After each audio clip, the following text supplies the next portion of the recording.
Well, good evening, folks. It's Jeffrey Shaw here from Radio FM88 Studios. And today, it's good morning to our co-host in the UK. It's Priti Pauline in the middle there. Good And morning. our guest is all the way from the Sunshine Coast in Queensland.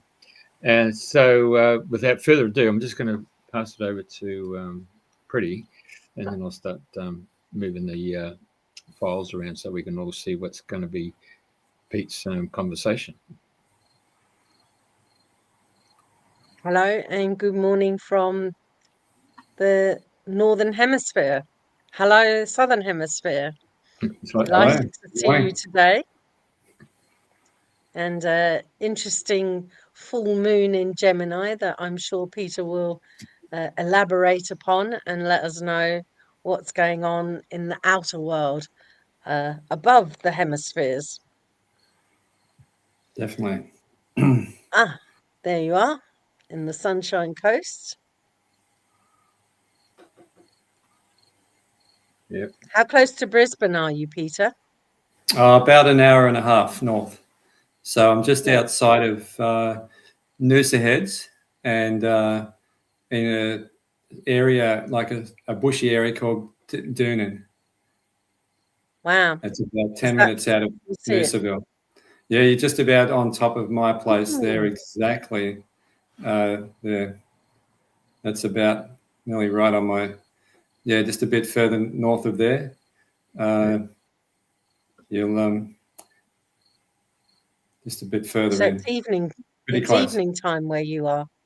It's just dark now. Yep, it's pitch black out there now.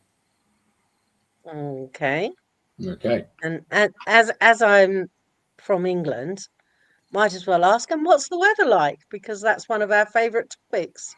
Well, if you're asking me last week, it'd be a different story. We had storms and blackouts, and people were out of power for days. We've just finished a massive cleanup in the acreage we're on here just today, because we've had so many trees and branches and things, and 500 power lines went down around the area. A lot of southeast Queensland was without power. So we had a real big storm come through. It was like a mini cyclone in places, and big hail. Oh. So that's really some of the energies at the moment that are really coming through. Like even you can see it in astrology, even with the amount of water that's in this chart that I'll be talking about tonight. There's and particularly Neptune and Saturn in Pisces at the present moment, and a few other planets. So there's a lot happening around the globe, as well as here too. Gosh, well, it's just piercingly cold here, and we're always hovering around about 4 degrees.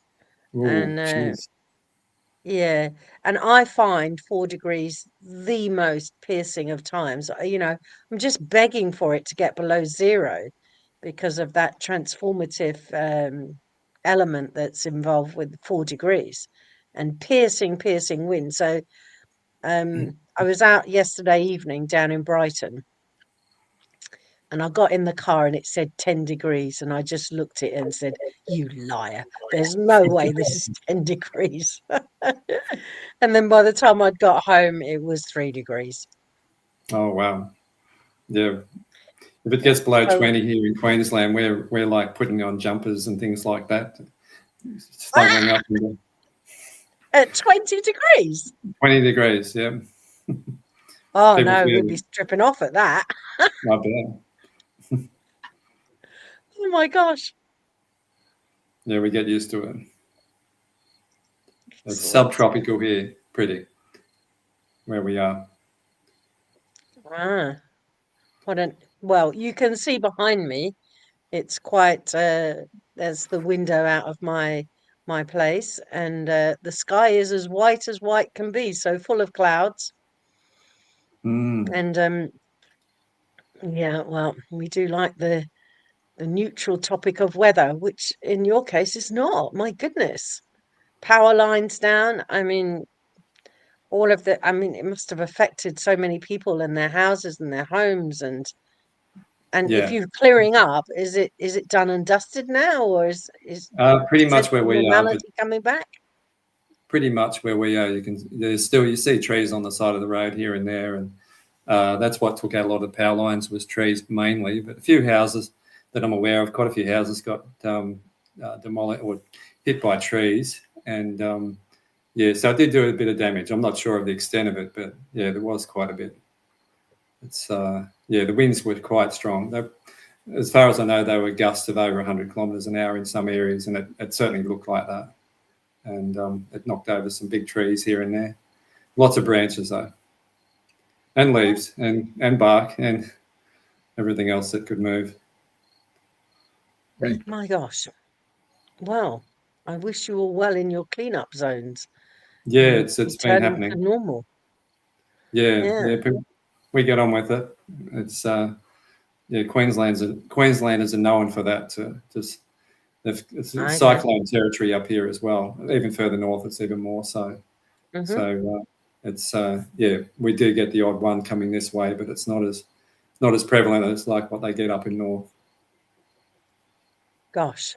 Well, I must say that the most horrendous piece of internal weather that happened in my place was the water tap had a leak and I had to change it. And the water tap had been dripping probably for weeks without me knowing about it. So that was I won't call it a major clear up operation, but that was enough to throw things out for a day or two.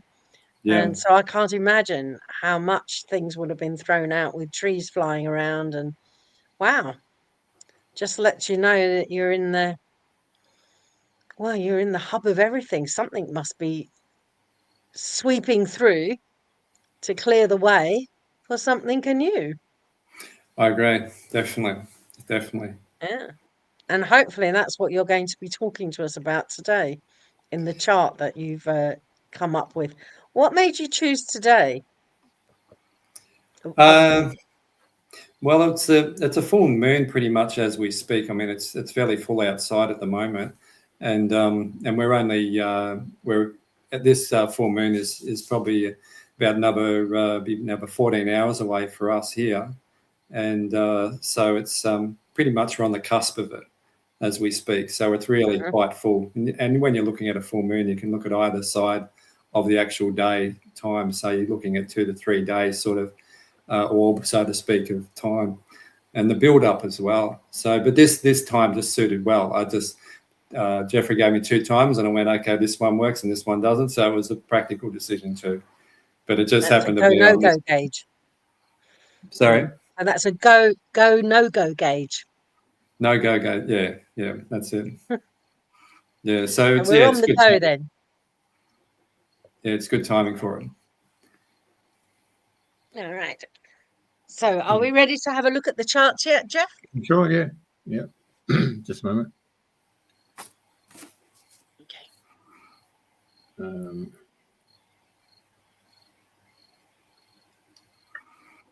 Where did I put them, mate? So what got you into astrology, Peter?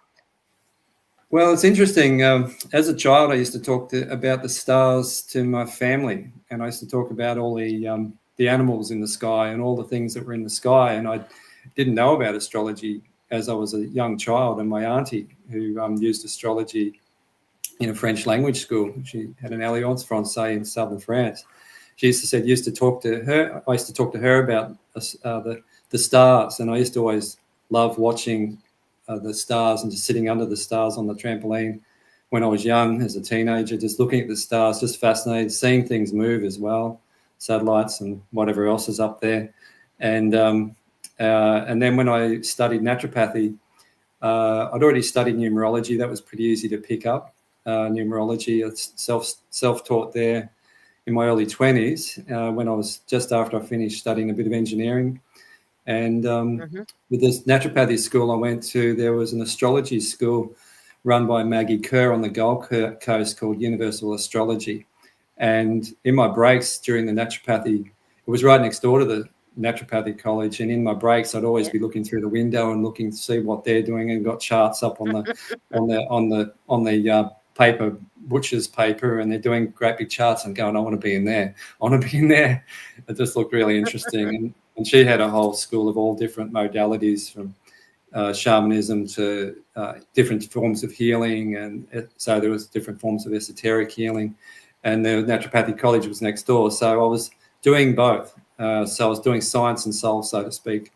And when I finished naturopathy, I then started studying it more formally, and with Maggie, and then I would do courses with her every now and again in between work and study. And then probably about 15 years ago now, I was asked to do astrology charts, more paid astrology, and that was in health retreats. And so I started doing those, and that's where it started, and doing teachings, and so it's been going on since probably the last 15 years, doing more professional astrology, as I would call it.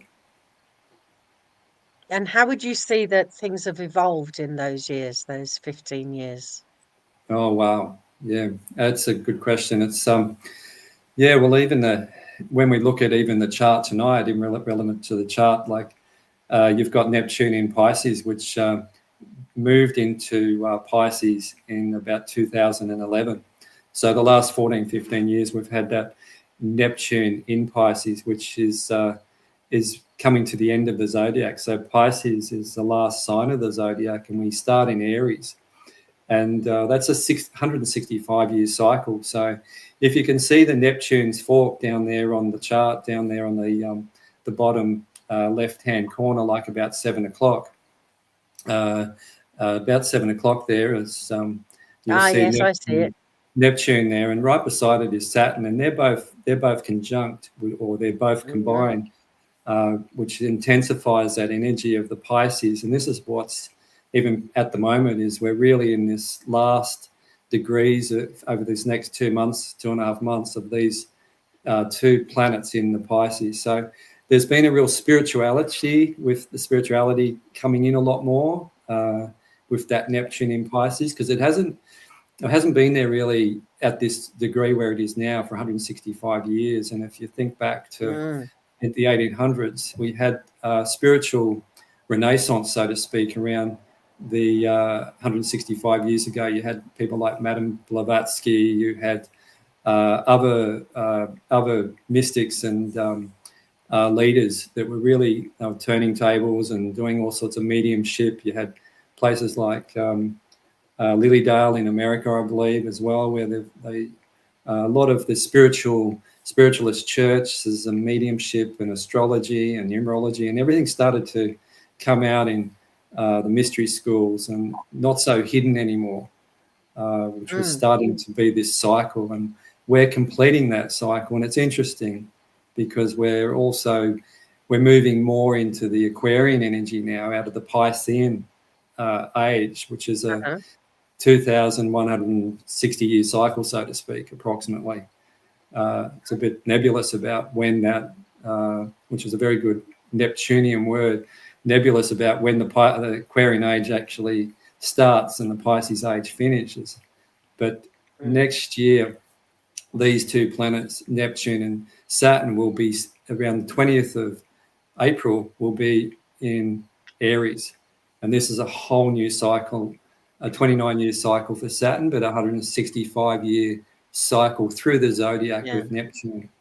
So it's a real, I feel this time now is just a real, what I've noticed with your question, Priti, is that, to answer a long answer there, is that it's quite a, I mean, there's just so much coming out now. This is what we're talking about now, is becoming more mainstream. The old days of pop astrology, of just what's in the magazine or the newspaper, we're moving so much beyond that, and so many healing modalities. We're talking about land healing before with Jeff as well, and just crystal healing work, and I've worked with crystals and crystal light beds and as well for years, and just the amazing technology that is just being suppressed to some, or put aside, and we're seeing even because astronomy and astrology coming together, and there's a great podcast that Stefan Burns is really he talks about the space weather quite readily on YouTube, and he's bringing in the astrology, which is amazing to see that of science and spirit coming back together again, because it's been separated for so long. And its numerology was the father of numerology was Pythagoras, and Yes. and the numbers were symbols. They had meanings, and the same as astrology. There's meanings in the symbols, and so 1 + 1 just didn't equal 2. The 1 and the 2 actually had a symbology and had a frequency and had an energy, and so everything's frequency, whether it's sound, music, numbers, these glyphs. These hieroglyphs that we use in astrology have a frequency. The planets have a frequency. We have a frequency. So it's to me, this is like reading a blueprint. Like I know all three of us have done forms of engineering of some sort. So having that understanding of physics to whatever degree and electronics is where electricity, the planets have electricity. There's magnetism. There's so much in it, which is I find just fascinating. And I've always liked how things work. I always want to know how things work. How things work. Let's pull it apart and have a look. Yeah, open them up and put it look back together inside. again is another story. That's another thing. Okay, so we're looking at this 165-year cycle that would have started in and around the 1860s. So Around 1860, quite a yeah. number. Yeah. I'm thinking of around Stephenson's rocket, the great industrial revolution, all the big machines that came to pass, the traveling of trains that they're coming in and around that time. So if that was the revolution then, what kind of shifts could we be looking at in the next 165 years, or what's this the beginning of? It's obviously the ending of certain ways and the beginning of others. And definitely, I'm glad you mentioned that too, Priti, because like at the moment we're in and even for us personally, this Neptune and Saturn, we're really at a time for this next 2.5 months of really finishing off these last degrees of Pisces and letting go of things we just don't want to move forward with. Because next year the planets are going to be moving a lot faster. The signs will be moving and staying permanently in key signs, and this is where we move over to Pluto, which has been in Aquarius since last November. It's been there now for a year, and the last time we had Pluto in Aquarius was in the 1700s when we had the American Revolution and the French Revolution. So Pluto is up there on the right-hand side, on the left-hand side of the chart, and in Aquarius, 11 degrees, 1 degree, yeah, at 1 degree. It's in the 12th house for this one, and it's been a fascinating journey because it's with this one. Because Pluto is about power, transformation, and it's about purging. It's also the ruler of Scorpio, which is quite hidden and deep. And Pluto goes into the underworld where things are hidden and brings them up to the surface. And this is very Scorpio energy. The modern day ruler of Scorpio is Pluto. And when Pluto aspects anything on our personal chart or when it changes sign, it's very significant. And Aquarius energy is about technology, and it's even off-world technology, galactic. It's intellectual. It's also humanitarian. And this is when you've got Pluto here, which is also about power and transformation. This is power back to the people, because this sign of Aquarius is humanity. And so this is here for 20 years, basically, from 2024 November to January 2044.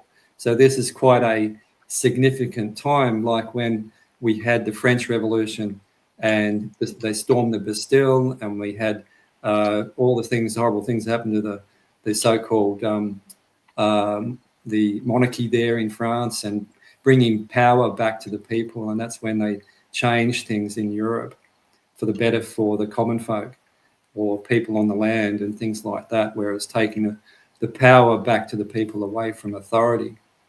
And this is what we're dealing with now, is where we're looking at the rising of people coming back together in even like tonight or small groups, and the power of people coming back together to really let's transform what has been mucked up, so to speak, by powers that be, by programming, by things that have really affected the earth, our health and wellness. And so this is the start of a bigger picture, because we're moving into that 2,000 years of the Aquarian age.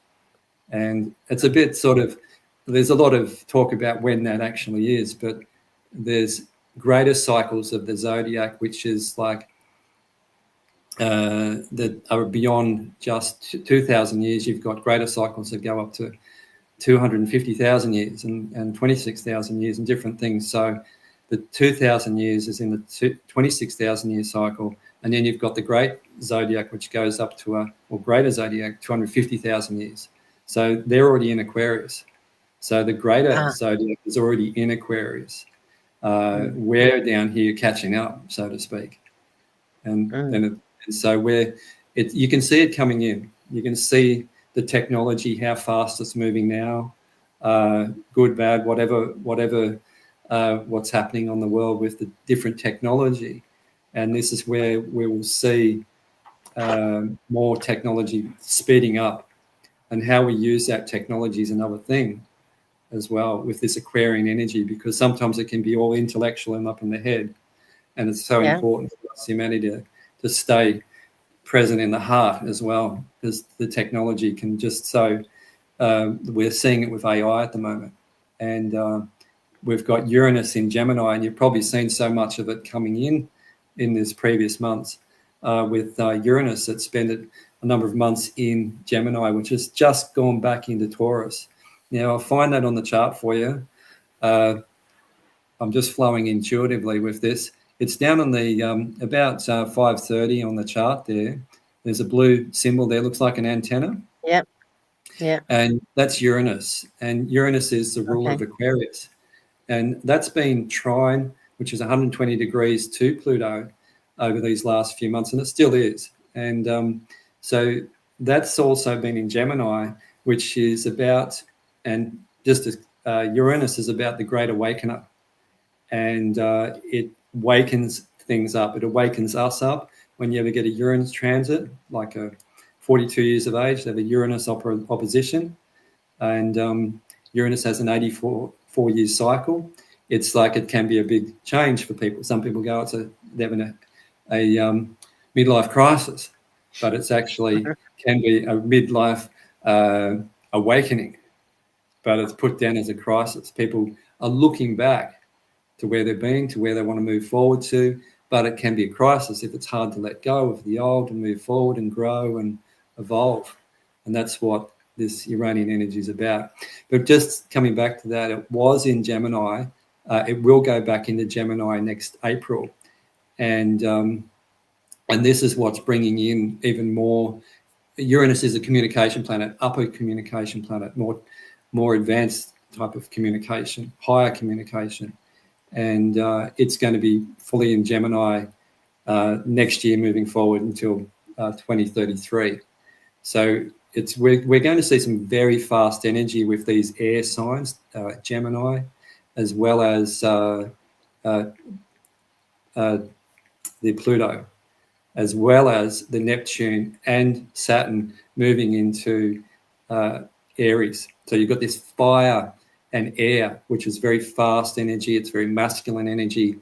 And so it's like comes April next year, it's like hold on to your hats, strap yourself in and remember to breathe and keep your feet on the ground, because it's like there is a lot of energy going to be coming in. And we're going backwards at the moment with some of these planets. Some of these planets are in retrograde, which doesn't mean the planet has a gearbox that it puts itself in reverse and goes backwards. Planets don't do that. That means that they're just slowing down compared to us on planet Earth. So they're just slowing down. They're not moving as fast, so to speak. But we're looking like we're moving faster. Retrograde motion is like if you're sitting in a train and you're moving forward, there's another train beside you moving forward. but it's that other train is going slower. But when you're sitting in the train, if you've ever been in a train, it just looks like it's going backwards. It's not going backwards, it's just going slower. And that's how the planets work when they're moving past each other in the solar system. And so, this is an exciting time, really. This is, to me, this is a really exciting time to be on the planet. It's just a matter of being able to breathe and let go at times, because some of this energy, and we're not even talking about the solar energy and the solar maximum energy coming out of the sun at the moment, which is just off the charts, and sunspots and CMEs, and it's really, really quite powerful at the moment, and for just evolution and transformation. And I feel where our bodies are going through that too. Our bodies are changing in amongst this energy. And the other thing too I'd love to say as well, it's very easy to blame the planets for some of the things going on. You know what I mean? People go, oh, it's Mercury.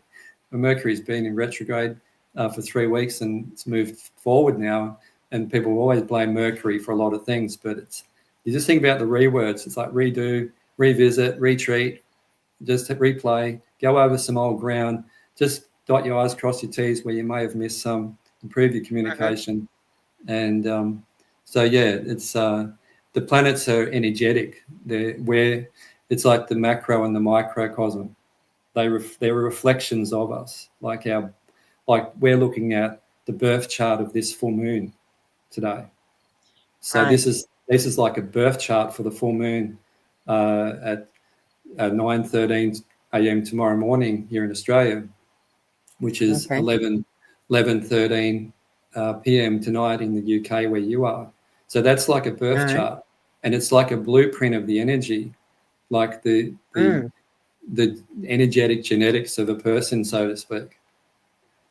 And that's where it was when you're born, but that also changes too. And that's another story called the progress chart, where everything starts to grow and progress as you grow. All right. You want me to So bring we in have- the UK? Beg your pardon? You want me to bring the UK chart in as well? Well, the UK is exactly the same. It's just that it'll be the same planets but they'll be in different places because it's a different. They'll be in different houses, but the planets will be exactly the same. So it's just when it's 9:13 tomorrow morning here, it'll be 11:13 p.m. in the UK in London. So it moves the chart. So you can see there, you can see the moon right up the top. You'll see the crescent moon up there at 13 degrees. Yep, 13 degrees of Gemini. And that's it's like reverse in the UK for this one.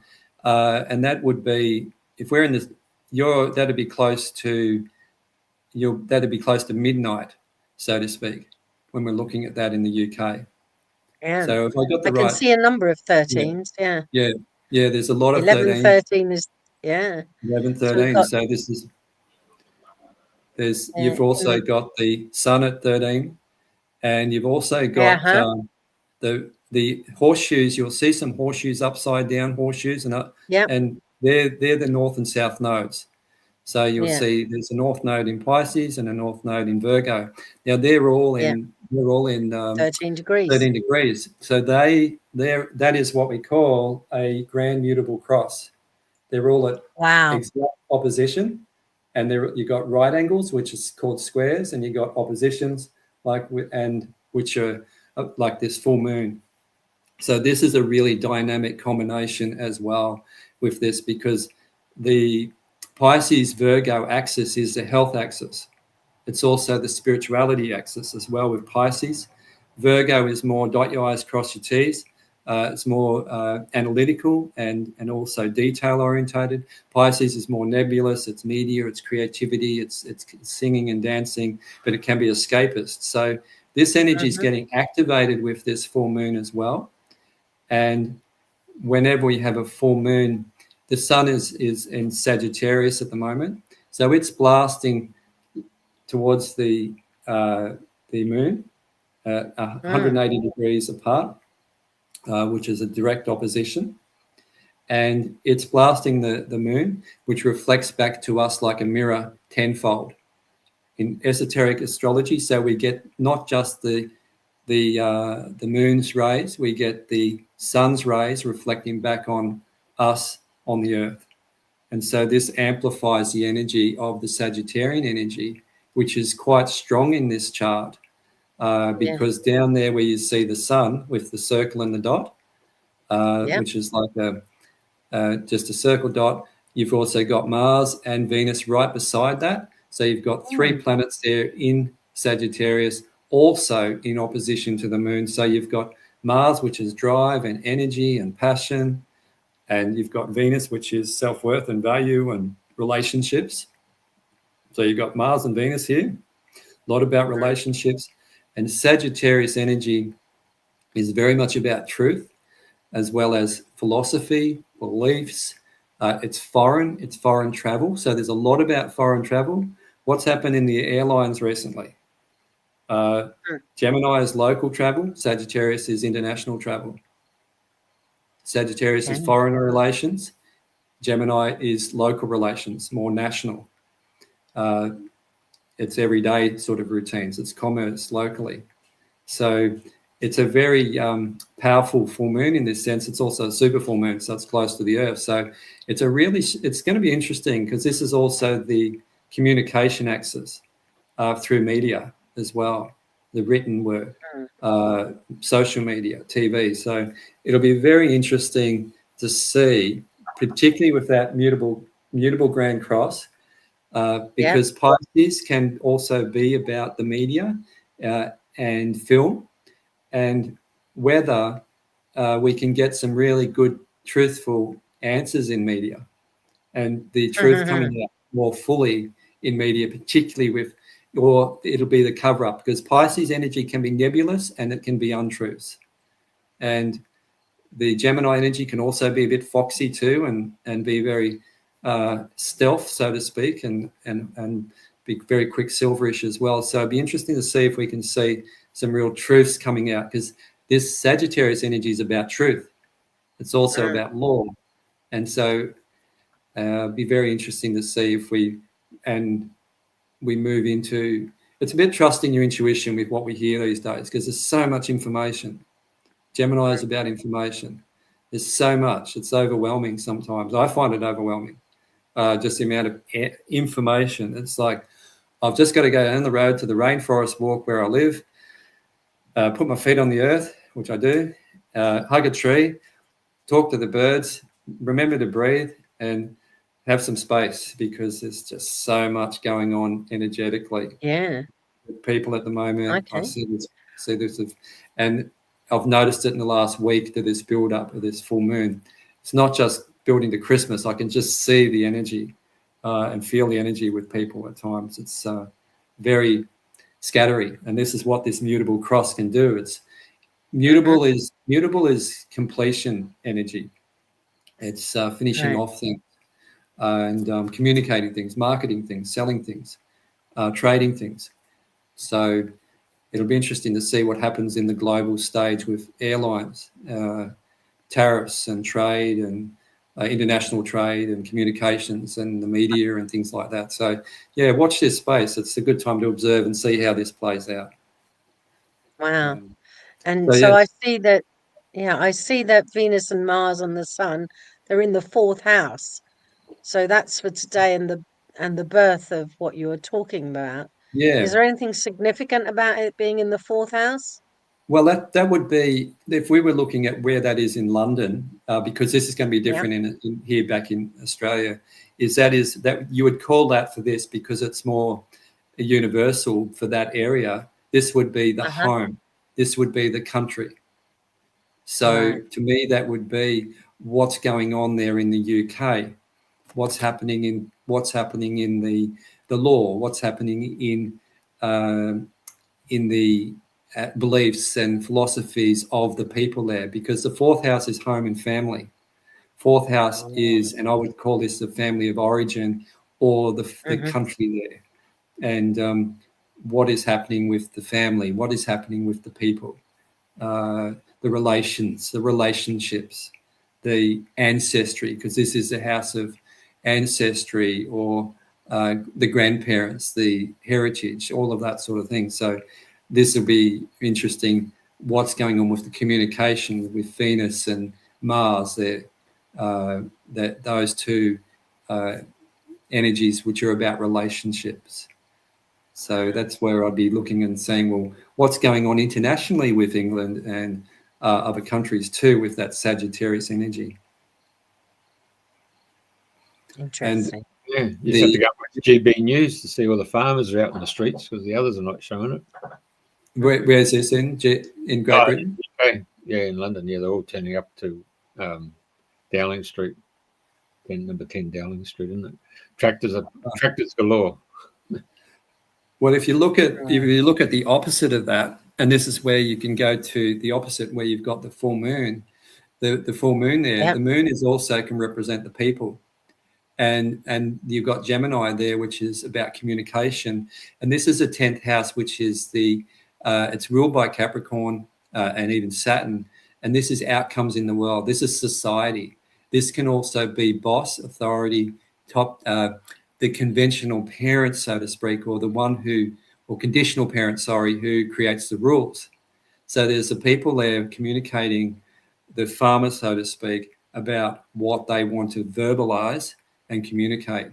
So there's something there, possibly that Sag energy amplifying what's the truth here. I'm not sure what that's about, Jeff. Do you know what that's about in London? Oh, no, they've come from all over the UK because of the current Labor government, who's now putting an inheritance tax on farmers. Oh, really? Yeah, and there's other taxes that are coming through. It's just making it very awkward for farmers to actually have a voice. So I have to say, and when you talk about media, it was actually Jeremy Clarkson's with his show, The Clarkson's Farm, which is now really? the 4th season.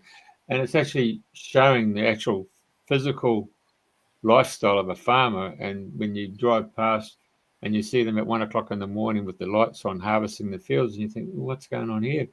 They're actually showing you what a farmer's life's all about, and waking up to the fact these are the people who put food on your table. And, that's right. And the redress that they've had to go through from people who don't want to do the hard work but want to take a role as a bureaucrat who can get a piece of paper and, okay, I'm going to fine you this, or, I'm going to charge you this and tax you this. Yeah. I mean, the farmers have just simply had enough. And Jeremy Clarkson, as a media organisation, and himself has been able to get them to vent their spleen. If you're going to look at an organ in your body, they're certainly venting their spleen. In fact, the British police wouldn't allow them to come into London, but the farmers. Oh, really? Yeah, and they said no. They just turned up. I mean, their farmers get up at the crack of dawn, so for them to turn up, the police weren't ready for them. So there's tractors galore. It's fantastic. That's what really happened in France, isn't it, with King Louis and That's right. Well, they had pitchforks, didn't they? Yeah. And hoes. So had pitchforks and hoes, and at that time, 250 so years ago, when Pluto was in Aquarius at that time. So off with your head. It was just like, what's the name? Blackadder. Off with your head. Well, there is some planetary alignments. They're not in this chart, but there is a planet, and I cannot remember exactly, called Argol. There's a planet called Argol, or an asteroid Argol. I don't go right into that, but it's certainly, I know that is to do with off with their head. So it's interesting you say that, and it is in alignment with some of these planets as we speak. So I haven't gone into that too much, but it is power back to the people, and people are speaking up. And we saw that in Holland a number of years ago with the farmers as well. They really, we've seen it even here with truckies and stuff like that as well at times.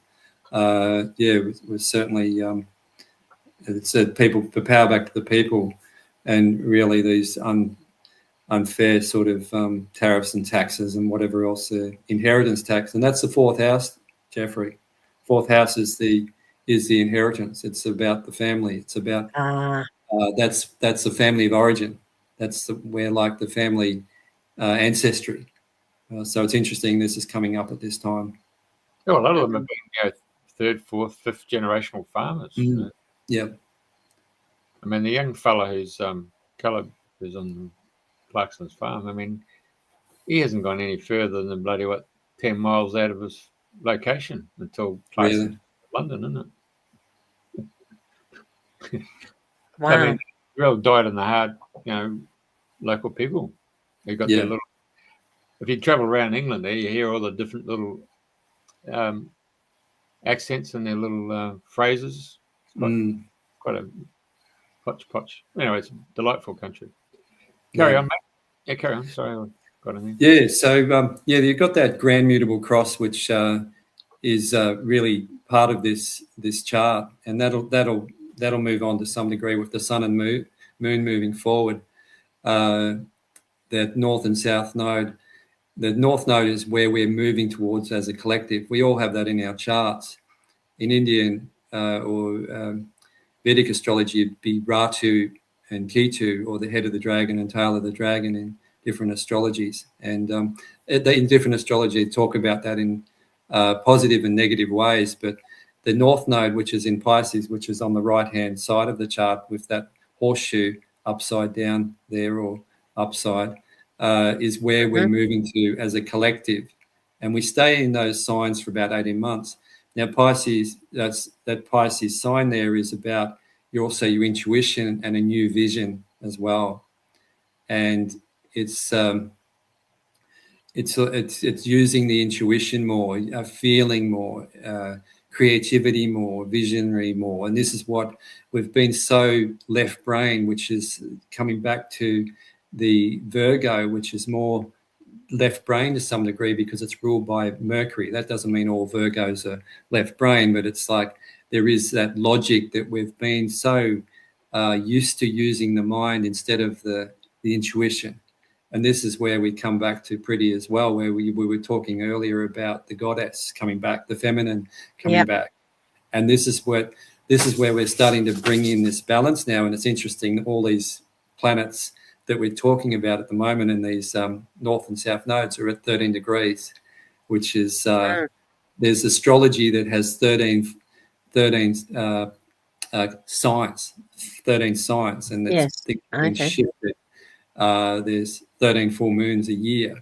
It's the there's so much in that with the goddess, but it's also that it's looking at it in a bigger picture is balancing out the feminine energy again now with the masculine energy, because it's gone so far out of balance for such a long time, and we're grappling with that. We're trying to balance that, men and women. It's not about just what sex you are. It's that it's bringing in more of that balance. And this is really it's starting to we can get so caught up in all the mental work and all the fancy shiny things like AI and things like that, but is it bringing in our intuition? Is it bringing in our wisdom instead of just more knowledge and heartbeats? And this is where we're on that cusp. Do we go down that path where we're missing out on that heart-based intuitive feeling aspect in our lives as well, which the indigenous people of the lands had very strongly in the Celtic religions and the different indigenous religions around the world. And this is what it can be is also coming back, I feel strongly now, to bring in the balance. So this is an interesting time looking at this chart. The other thing, talking about more feeling and the emotions and feeling, and is it in this chart is a grand water trine as well. So those planets we spoke about earlier on, which are in Pisces also, just above that north node on the right-hand side is Saturn and Neptune in Pisces. Now, if you look at the chart, in the middle of the chart, you'll see blue triangle. You'll see a blue triangle, and that is 120 degrees down to the bottom of the chart. You've got Neptune there. Looks like it's got a horn and a round circle and a cross, and that's in Scorpio. You've got Black Moon Lilith also in Scorpio right there. And this is a grand water trine up onto the left-hand side of the chart at about 10:30 is Jupiter in Cancer. So this is a grand water trine, which is bringing in a flowing, more sensitive energy here. You've got Cancer there, Jupiter in Cancer. This can be about business, can be about family. Jupiter is about expansion, so this can be really expanding things out a lot more water here with this. And we've had a lot of water here recently with rain and storms and stuff like that. And particularly with that Pisces energy over there on the right-hand side again, the Neptune and Saturn, I've always said, okay, when these two Neptune and Saturn go into Pisces for a couple of months, we're going to see a lot more water. And we have seen that recently, not just in Australia, but it's been around the globe in different places as well. And we'll see them move forward. Both of them will be moving forward, the Neptune soon, but we've got a couple more months of those, at least another 2.5 months of those in that Pisces energy. And so there's a lot more intuitiveness here. With that, where you're circling there at the moment there, Jeff, is you've got this Neptune, this Mercury and Black Moon Lilith. They're in Scorpio. Now, Scorpio is like very transformational. Anyone who's got a lot of Scorpio energy, people trust. They're like make good therapists and counselors and detectives and things like that. People trust them. Like if you've ever had people just come up to you and tell you secrets and tell you this, they'll go, I've never told anyone, but I'm going to tell you. Because they just feel this trust. They normally carry a lot of Scorpio energy. And so Mercury here can be it's about communication. And so this could also be that there could be truths that are brought to the surface, because Scorpio brings things out which is hidden under the bed or hidden beneath the closet, that it brings things out from the underground that is hidden. And so we may, in this energy now, it's an opportunity for people that they might want to speak up, or like I feel like I'm speaking up with this energy tonight, just speaking up, having this opportunity to speak on this platform. So this Mercury in Scorpio could be this opportunity to speak or speak truth or to bring things up that may be hidden as well. And this could come out in the media. This could come out personally in relationships as well.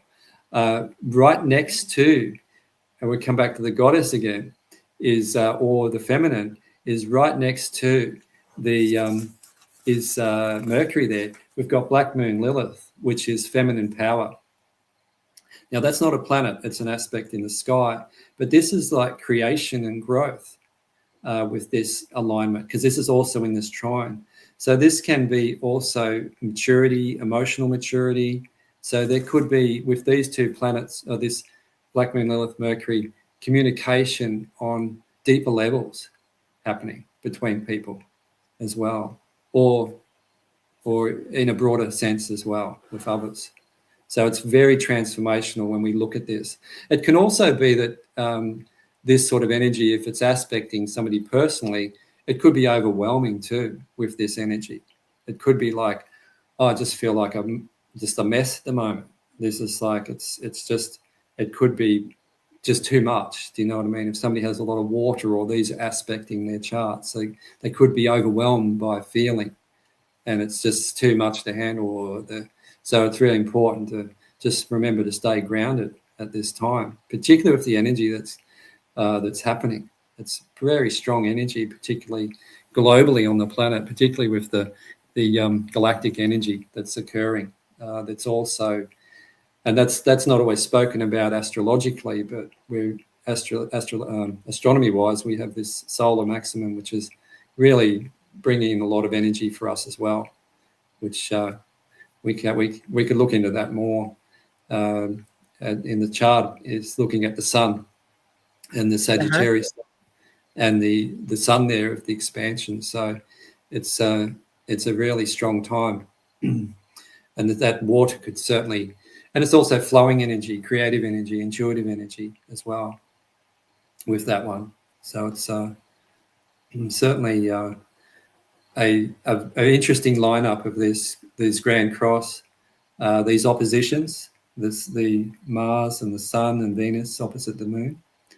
And so when you look at this can also be placed over your birth chart and see how does that align with a person individually.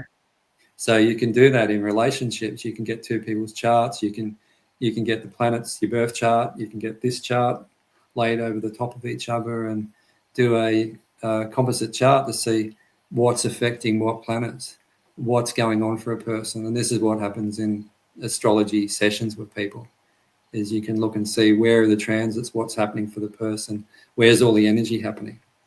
So it can be taken to an individual level. And there's some astrologers that do a lot of global astrology as well. They look at the charts of the country. So you can go back to the chart of Australia or the chart of England or the chart of America or whatever country and see what's going on in that country. You can get the leaders and see what's happening there and see what's going on. And that's another, it's like political astrology, geographical astrology. So, yeah, there's so much in there. The chart, there's 3,000 points. So you imagine somebody coming to see and say, can you go through those 3,000 points? And I say, I'm not your person. There's so many aspects in astrology. And I like to try and keep it as simple as possible and make it as practical grassroots level that it can help somebody move forward from where they are and they can have understanding, relief, or where they've got a bit of a plan to move forward. So do you actually overlay mum, dad, and the kids? My family, or I know you do readings where you get an overlay and you put the mum, the dad, and the kids. Sometimes, yeah. Sometimes I've done that with people coming in with the mother, the father, or the kids, or two partners coming in, business partners, marriage partners, business partners. Just, yeah, you can do it with a lot of things. You can do it with countries as well. You can be creative with it. I've done astrology with a stone circle up here in Kin, just up here. A lady who's got a property that I know, used to work with in health retreats. She's got a property with stone circles, and we did work in the stone circle of the astrology, and where we used the sun and the moon, and also Pluto. The theme was power and transformation, to see how you felt being in the stone circle, and the person could choose somebody who reminded them of mum, which would be the moon, somebody who reminded them of the sun, which represented their dad, and then they represented somebody who represented power, which was Pluto. And we did it like family constellation work with the actual with the people in the then we placed them on the actual stones, which had the different constellations, and it was really amazing what came out of that, and how people felt and what they felt, and reflecting back. So the school I went to, they did astro drama, where people played out different voices on the chart. So there's so much creativity that you can do with it.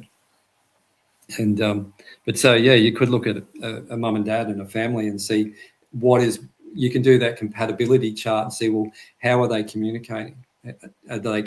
You can see the aspects of what's difficult and what's challenging and what flows easily, why they can communicate to dad but not mum, or vice versa, or why does this child fight with that child, or these two get along well and these ones don't. So, yeah, you can look at all that. Right. What happens when you get the Brady Bunch? Yeah, I come from a Brady Bunch, but 6 kids. But I don't know about doing a whole Brady Bunch. You could do it, but it's you could look at it individually and just see what different. You could do a couple of charts at a time. I think you could do up to about 3 or 4, but yeah, if you couldn't do up to about 6 and just overlay them. I mean, I was probably being a bit cheeky there, but the Brady Bunch is the bloke had his kids, and then the lady had her kids, and then a blended relationship. Yeah. Well, it's still like there's different ancestral heritage, even DNA with those, but energetically, it's just be the same as like a man and woman coming together, or two people coming together in whatever form and looking at their charts. So it wouldn't be any different, really. It's two souls coming together, or two souls in communication, two souls living together, whatever. You just look at it the same and see where the planets are, like Venus and Mars. How do they relate? How does the moon and the sun relate? So you look at those sort of planets and see how do they flow, do they not flow, are they compatible, not compatible. You can see where the challenges are, where the ease flows are, and all of that as well. Which is, you can do that with relationships, any sort of relationship. So you mentioned countries. So how do you sort of peg that? I mean, do you go back to when the Indigenous people arrived in Australia, or you talk about? Yeah, well, that's a good question, and most of the charts, like the American chart, for example, like if you're looking at America, for example, you'd look at, say, the 1770. So I think it's 1776 chart in Philadelphia, and I haven't got the time and exact dates on that. I think it was July 1776 or something. With Australia, it's the Commonwealth. We go back to, it was 1901. I'm pretty sure it was 1901. So that's the chart, and it wasn't like 1788 or 1770 when, say, Captain Cook came to Australia or sailed around Australia. The Indigenous would be harder to do when they first came to Australia, but that's the Indigenous have their own astrology. There's plenty of that symbology in their rock art. You can see Pleiades in Central Australia and Pleiades constellation in Western Australia. But you can just do whenever there is a certain date, and if there's something changed in that country, you can look at that date as well with the actual country. And that's like a birth chart for it. So when the Dutch came here and called Australia New Holland, is that a new date that you can work on, or you could? Dirk Hartog, was it? It came to one of the islands there in Western Australia and left a plaque there, and I believe there was probably even others before him too. I believe Portuguese as well, but that's one we do know of, is where he come to Western Australia. But that could be another one as well. But they don't use I don't see the 1771 of Captain Cook used very often. I'd normally see the 1901 chart done. That's what I've looked at. Oh, yeah, right. So after World War II, when we had a lot of Mediterranean immigrants, Italians, particularly, and Greeks and Scandinavians. So when a person turns up there and says, "Oh, my ancestors arrived on this particular 10-pound trip," 10-pound pom. Yeah, and they arrived in Fremantle or they arrived in Sydney. You start the chart when that member of the family or the patriarch or the matriarch arrived in Australia. Is that how would you work from there as a point of birth onto Australia? You could look at if you've got their time and place and even date of where they were born, that is their birth time. But when you look at where they landed on that particular date, let's say it's in Fremantle in Perth or over here in Sydney, you could look at that as a new beginning point on their chart and see how that current chart is compared to, like, a transit chart compared to their birth chart if you've got the details. Right. And you can see, well, what is, like, whether when a person does move to a different country, though, it does change the energies of the. You can do astrocartography where you could be born in London and then come to Australia, and you can see where the birth chart will actually go through the different lines around the world of the different planets and where they will be. And so it can be a totally different experience for that person living in Australia than it is to living in London, because they've shifted, they've moved energetically, and you can see that they could have a different experience here in Australia, or they could go to Hong Kong and have a totally different experience again. because there's different lines that travel around the world where the planets will also be evident and more prominent, and where there's sometimes even crossing of lines where there's different planetary lines crossing as well. And so you can look at a few different things there, Jeffrey, where you could look at that as a new start date on the day they arrived, and see how that aspects to their natal chart. And it might be evident there may be a planetary alignment that shows a new beginning and what that story would be as well. So you could make a birth chart for that new beginning, like a business or a new baby, or you could do that as well. So it's like a new beginning chart or a solar chart type of thing.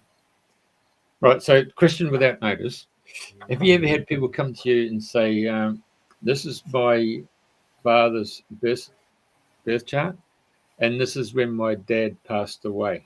Do you ever get a chart, sort of look at the two, the beginning and the end, and see how the journey ended? I've never had anyone do that, bring the birth chart of their birth and also when they passed. I have had people who in palliative care contact me and ask me to do their timing of when they're going to die. And they're in palliative care and they haven't got long to live, and they want to know when they want to die, when they're going to die. And that's a difficult position to be in. Yeah. Because it's so nebulous, and so you can look at the chart. There are aspects in the chart you can say, yeah, this is a death, but it could also be a rebirth or a transformation where it's one point to another, but not necessarily a physical death. But you can see aspects in certain places in the chart where you could say, yeah, this is a possibility. I've experienced accidents myself personally where if I hadn't done something positive, I could have had an accident, and that came up in the birth chart at once. And so I had a osteo treatment, and I'll share this with you. I had an osteo treatment, and it released memory out of the cells so much that I had a flashback to when I was young and a particular accident, and I saw and felt what happened to some degree. And it was so strong, I ran out of the osteo clinic. The osteopath was running after me because he knew something had happened. He got me in the car park and grabbed me and brought me back in, settled me down. And then I went to one of my teachers and said, I don't know what happened, but this is what happened because I just released so many tears on the beach. I just collapsed on the Gold Coast. And she said, that alignment that was in your astrology chart, it was a lineup for it could have been a car accident. And I had a flashback to when I did have a car accident and I was lying in the hospital and I sort of come out of, I don't know, I came conscious or something as a young child. And that's what happened in the osteo treatment. She said that energy was so strong, it could have been an accident to release that. So it was an osteo treatment that released the energy that was stored in the body. For logical people, that might be hard to fathom, but I had that experience. So it was, the astrology showed that, and you could see that when somebody passes as well. But it's not something I advertise. If people started contacting me and say, "Oh, when am I going to die?" It's not something I'm going to put on a business card. Yeah. Okay. Gotcha. So you intimated just there another aspect of your credentials there by being hypnosis and the quantum healing concept. So is that the next step of your movement when you go from astrology and you had that big epiphany and the big release to start investigating hypnosis and quantum healing? Yeah, well, the quantum healing, I heard about Dolores Cannon's work it's interesting, it was 2011 actually. It was when Neptune went into Pisces, so I just realized when that was. And somebody told me about this lady that she's been on YouTube and she's talking about past life regression, and I'd already done a few sessions like Life Between Lives, which was a 5-hour hypnosis session, did about 10 lives. I'd already done some group hypnotherapy, and I started looking at her, and I see this older lady, and it's like a grandmother figure type on TV, on the YouTube, and I'm thinking, who is this lady? And she starts talking about the new earth, and she starts talking about past lives, and I started listening to her work more so around. Really started listening to her in 2015, 16, and I thought, wow, this is really different type of hypnosis. This is not just past life. Go back to a past life. See who you were in Egypt 2,000 years ago, or anything like that, and it's just information. Her work was showing that you can go back, forward, you can go into this life, but then when you're there, you can find out and ask questions about what's going to help heal as well.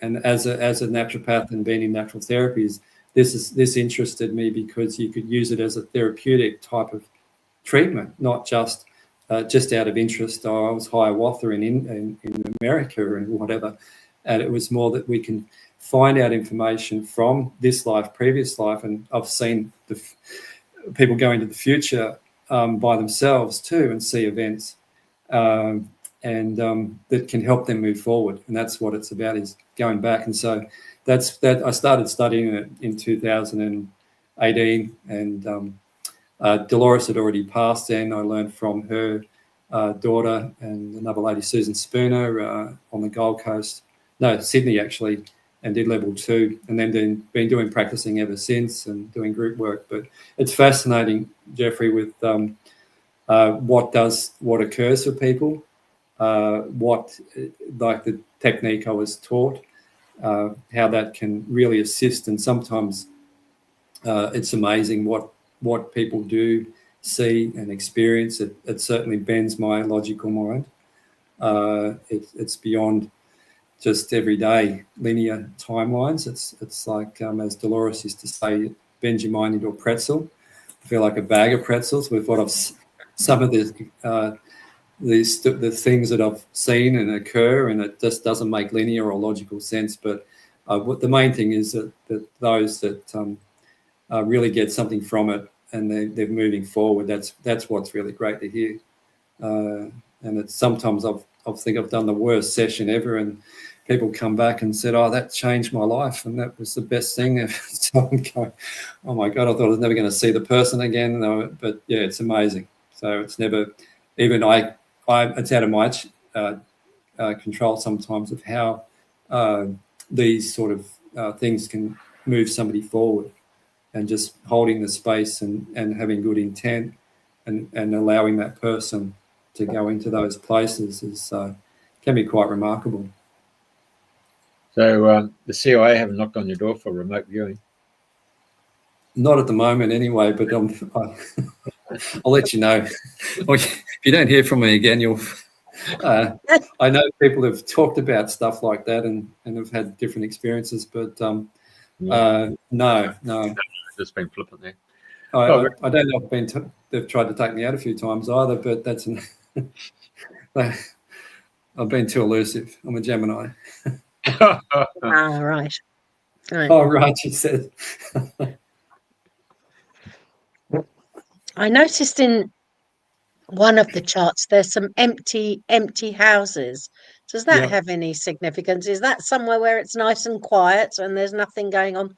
Like we've got the second house and the sixth house for today, the birth of the... Yeah, that's a good one, Priti. When people are having their charts done, they go, "Oh, there's nothing in my relationship house. Oh, there's nothing in my career house." It's like, oh, what does that mean? It's like, no, you look at the sign that's on the house cusp. So, excuse me, if you're looking at the second house, second house, you'll see on the cusp there is the scales or the Libra or the Omega symbol. Yes. And that's the Libra. So when you're looking at the second house, that's a house ruled by Venus. It's the house of self-worth and value, very Taurian type elements, resources, how you earn your money, self-worth, value, all those nice things, creature comforts. And it's got Libra there, which is also ruled by Venus. So that would be, for this chart, that would be the area that would be the symbol. The sign we would look at is Libra. That Libra is also on the third house cusp as well. So it does move over 2 houses there. And it does have a theme there in the third house, which is the house of siblings. So if there's no planets there, you look at the cusp of the house. And if, let's say, you've got the moon traveling through there, is transiting through there, like you can see where the moon is today, then when the moon gets to Libra, that's empty. that would be moving down there, and the moon would be aspecting that area. Or another planet that could be like Pluto that's moving through there. Let's say it was in Libra, could be moving there. It may be in that house for 20 years. So it's having a transformational effect in that area. The moon moves signs every 2.5 days. So it moves pretty fast. It doesn't sit around in like Gemini, but Friday night into Saturday, it'll be going into Cancer. So over the weekend, it'll probably be in Cancer. So it's moving through signs pretty quickly. But other planets can be then having an effect. Uranus could be, there's a lot of evolvement in that house. Saturn could be bringing in more structure or slowing things down and setting goals, or bringing in more structure into that area, making things practical. So there can be different themes and stories with each of the planets as they come through. But the Venus there is been very strongly in this house, and also the sign of Libra, the ruler of Libra, is that this amplifies that. Libra, it can be about social. It can also be about relationships. Venus is about relationships.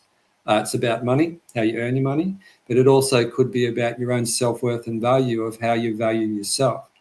If you value yourself, you can value others better.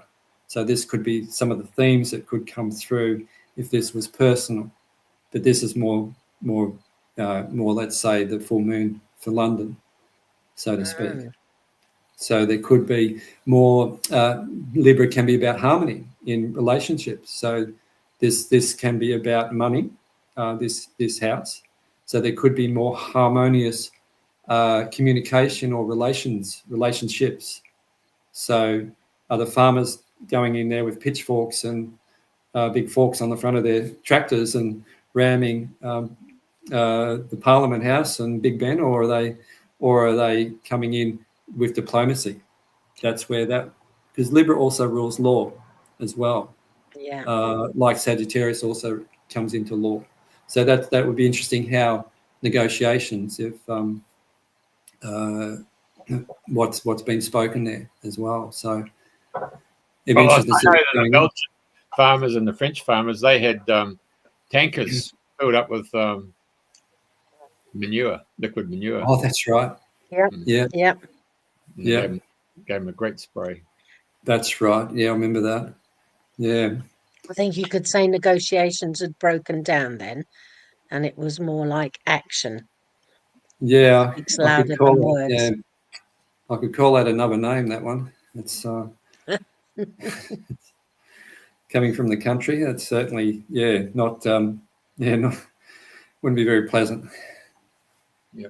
Well, they do say manure it does feed the plants for. It does. Yeah, it's nourishing. It's very nourishing. Yes. It's nourishing. That's for sure. Yeah, it definitely feeds the plants. All right. It's nutrition for the plants. Yep. Indeed. Wow. So there's a mouthful there in that astrology chart. There's a lot in it. There's also the ninth house there. That's the Noosaville chart. You can see an empty house there with the ninth house. It's got Libra there. And the other one is the first house. The first house doesn't have any planets with that chart. So you look at the cusp. You've got Aquarius. So it's Aquarius rising on the cusp, and that is also the ascendant or rising sign on the far left-hand end of that chart is Aquarius. So that would be a theme for this full moon as well. It's Aquarius can be eccentric, it can be intellectual, it can even be left of center, but it can be humanitarian too. It's about technology, scientific, off-world, galactic technology as well.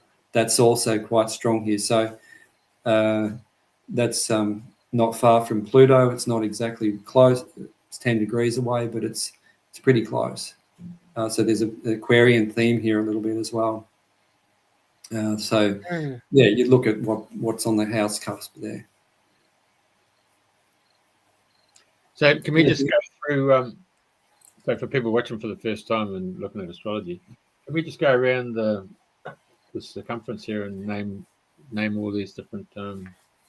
Yeah, if you point to them there, Jeffrey, I can just say what symbol and also what sign they're in, or what planet and what sign. So you've got Pluto there in Aquarius, and Pluto there in Aquarius is in the 12th house. Yeah. You've got Mars at 22 degrees of Sagittarius in the 11th house. Sun 13 degrees in Sagittarius in the 11th as well. You've got Venus there in Sagittarius, 5 degrees in the 10th house. You've got Black Moon Lilith there in Scorpio, 28 degrees, 10th house. You've got Mercury there in Scorpio, 22 degrees in the 10th house. And so you've got Mercury. That's the south node there in Virgo. South node in Virgo, the horseshoe shape there in Virgo. So that's the past, that one, in the 8th house. And then we come down, we have Selena there in Leo in the 7th house. This symbol just here with the cross is the part of fortune. The part of fortune is a calculation made up of the sun, the moon, and also the rising sign in Leo in the 6th house. And then we have Jupiter in Cancer in the 6th house. And we then go down to moon at 13 degrees of Gemini in the 5th house. We've got Sedna at 1 degree Gemini in the 4th house. That's a very outer planet in the Kuiper Belt object, that one. And then we have Uranus there in Taurus, 28 degrees in the 4th.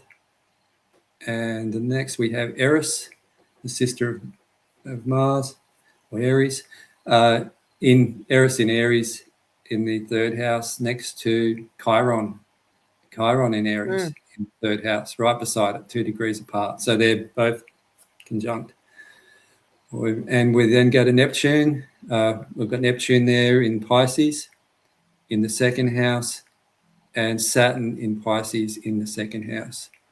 And then we finish there with the North Node in Pisces in the 2nd house. Right. So a quick run around the chart. Yeah, very good. Okay.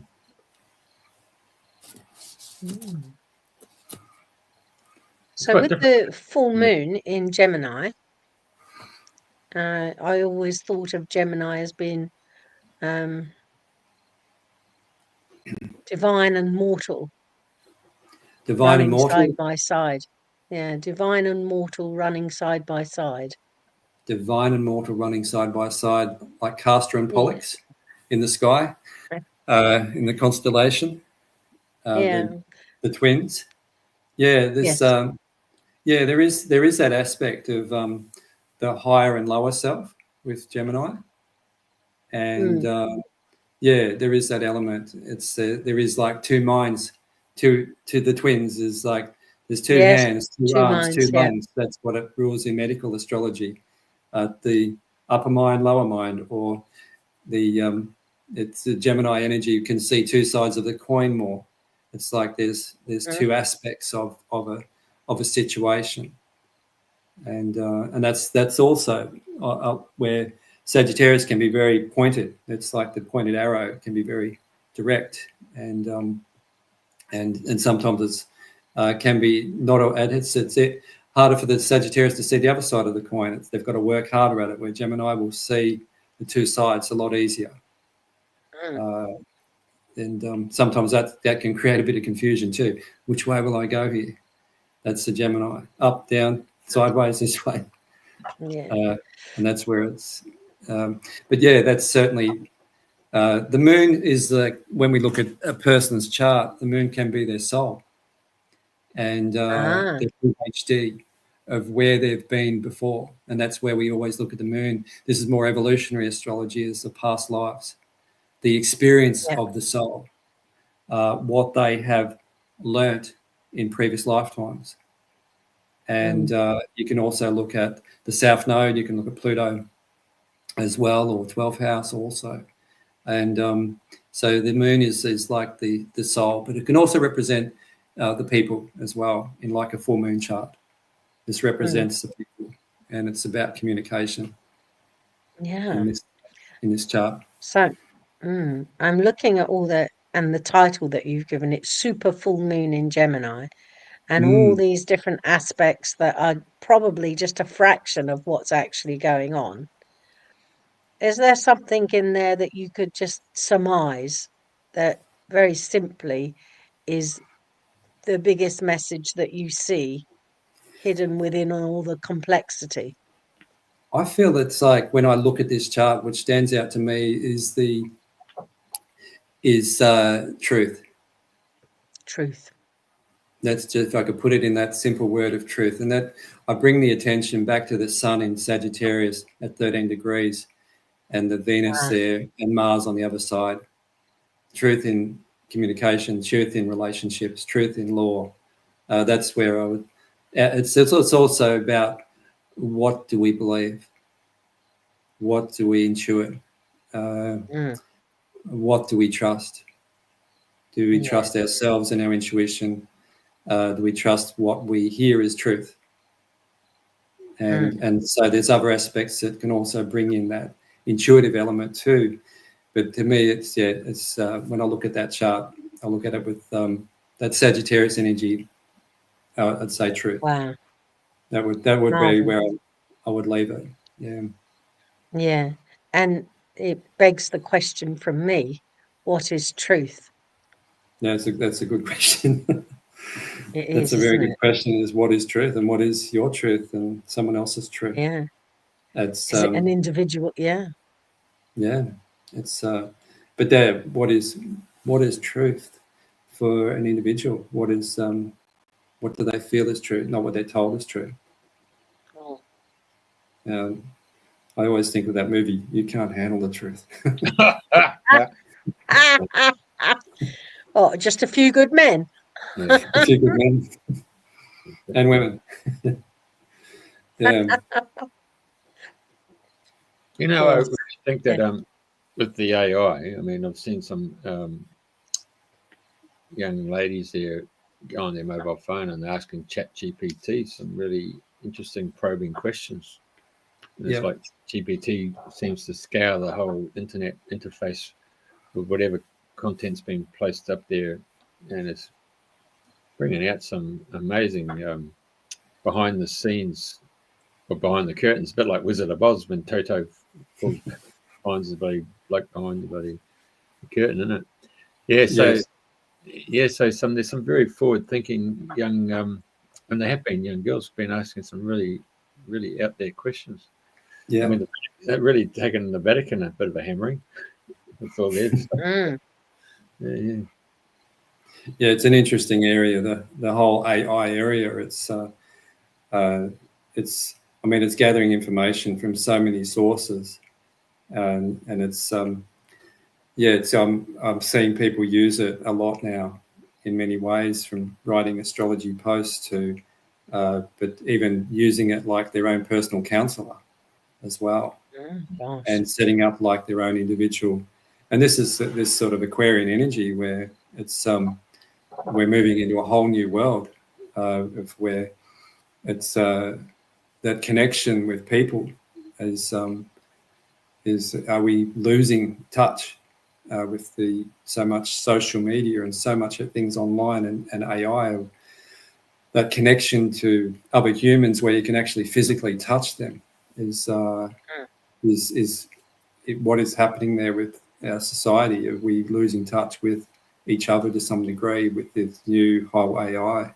And my concerns would be is losing a sense of our own connection and our own trusting our own intuition with this technology. I could see that the technology could be used in great ways, but I can also see that it could be used in others too. Use the force, Luke. Use the force, Luke. Hey, Yeah, yeah, exactly. Yeah, Wow. it's a big topic, isn't it? And but it's certainly I've seen people use it in different ways, and it's a very nebulous type of energy at the moment. I think with it, of where is information coming from? Some people are saying some of the information, and when they fact check it, is not correct. If somebody's is an expert on something, and then they look at it and go, no, it's not spitting out the exact information. It's mistakes that can be made. If somebody's taking that as truth, well, it's. I mean, at the end of the day, humanity, our age, has been Dick Tracy and his wristwatch, and then of course Star Trek. Computer. Talking to the computer, and so we've had this sort of internal programming that the computer would be running the spaceship or starship, doing diagnostics. Yeah. And of course, they're going around with their little, what we would consider to be iPads, the tricorder and all that stuff. So, yeah, the imagery's already been out. They have, haven't they? Yeah, for a long time.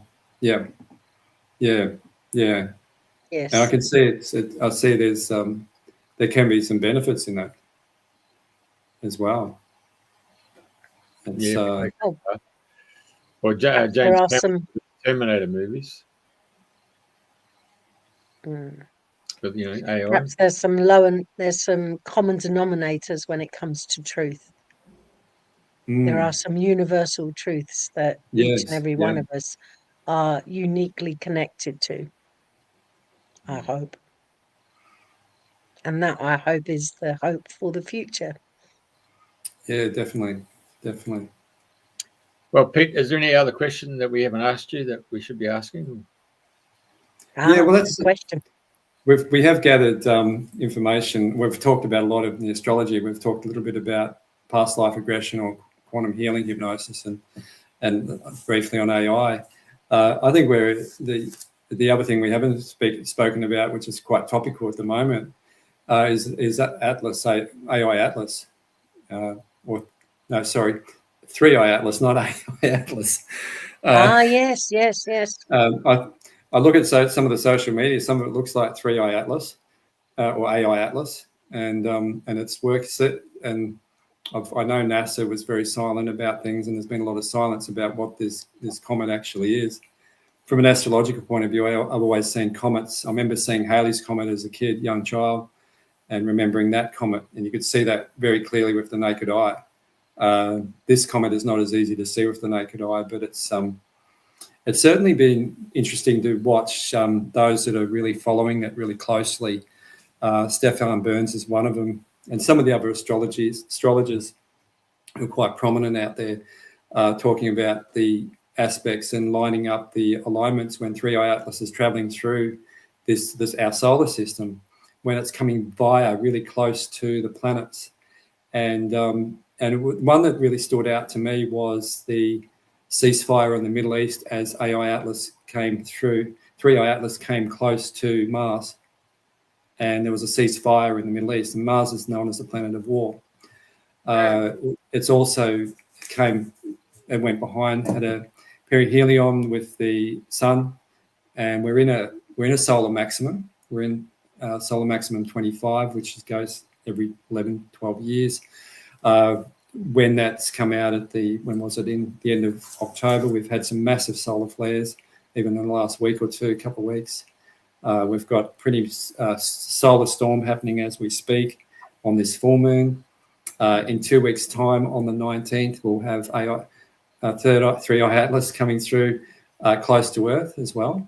So it seems to be having, and it's like the astrology is that there's an energetic effect going on. Now, I'm not saying it's the aliens from Planet Meemaw or anything like that, but it's certainly having an energetic effect, and we're having an energetic effect on it as well. And there are people who are connecting into it, channeling it. We're looking at the astrology of it as well. We don't know the origin of it exactly.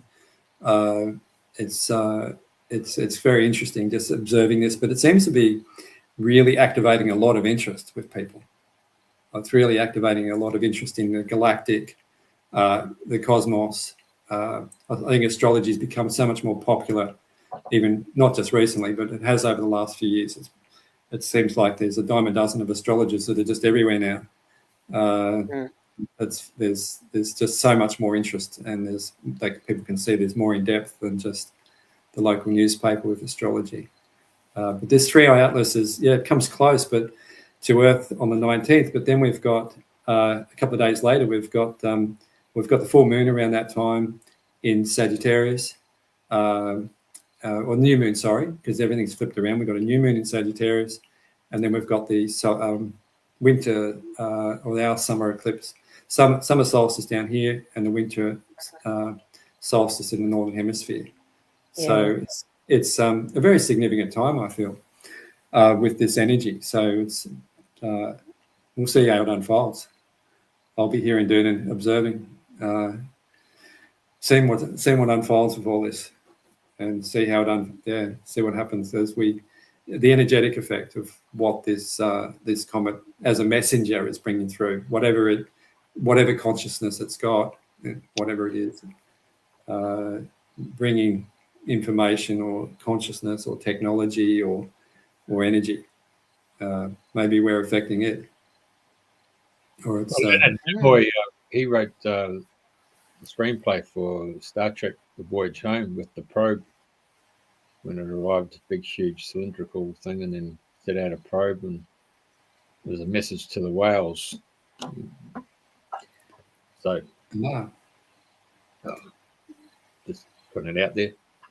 Well, that's interesting because I've heard reports that, and I did do some study with dolphins many years ago and swam with them in different parts of the world, and